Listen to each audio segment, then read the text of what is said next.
Hello दोस्तों, स्वागत है आपका हमारे यूट्यूब चैनल सबसे अनोखा सेंटर में। हम लोग अध्याय 9 के उदाहरण हल कर रहे थे और इस वीडियो में हम उदाहरण 3 को हल करेंगे। देखिएगा क्या है हमारा उदाहरण।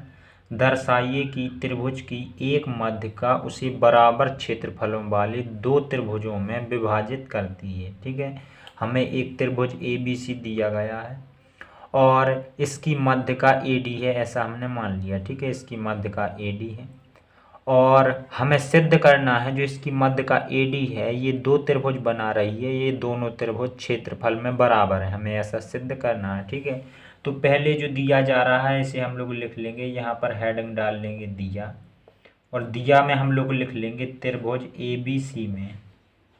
ABC में हमें क्या पता है, हमें पता है AD मध्य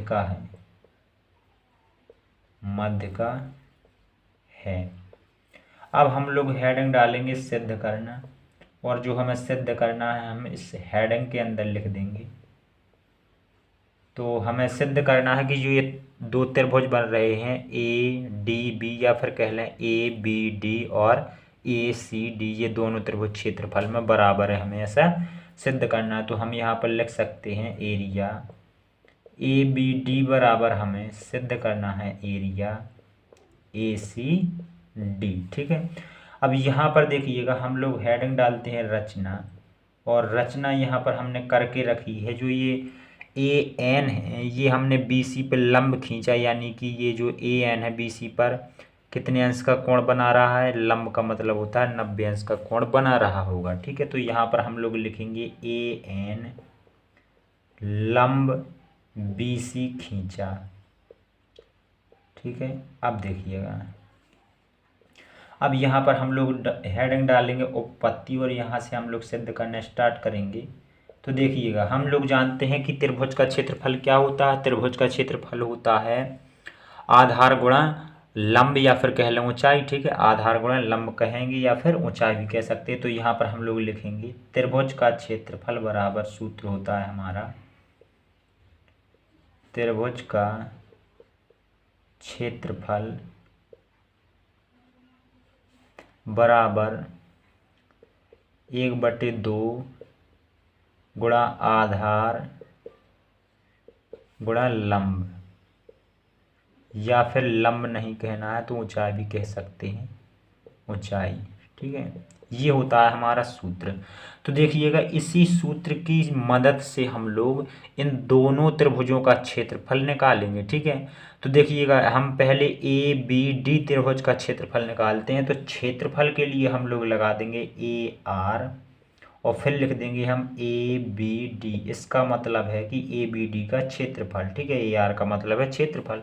अब बराबर हमारा सूत्र क्या होता है, 1/2 आधार। तो इस त्रिभुज के लिए आधार क्या होगा, BD होगा। तो यहाँ पर लिख लेंगे हम आधार की जगह पे गुणा BD, और गुणा लंब। लंब कितना है हमारा, लंब है हमारा AN। ठीक है, तो यहाँ पर लिख देंगे AN, ये हमने निकाल लिया। ठीक है, इसे क्या करेंगे, इसे हम लोग समीकरण फर्स्ट मान लेंगे।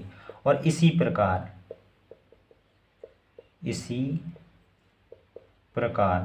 देखिएगा, इसी प्रकार हम इस त्रिभुज का भी क्षेत्रफल निकालेंगे। तो इस त्रिभुज का क्षेत्रफल क्या हो जाएगा, इस त्रिभुज का क्षेत्रफल हो जाएगा AR, यानी कि एरिया ACD बराबर 1/2 आधार हमारा कितना है इस त्रिभुज का, DC है। तो यहाँ पर लिख देंगे DC गुणा लंब तो दोनों के लिए एक ही है। ठीक है, या फिर कह लें ऊंचाई, तो AN लंब की जगह पे AN।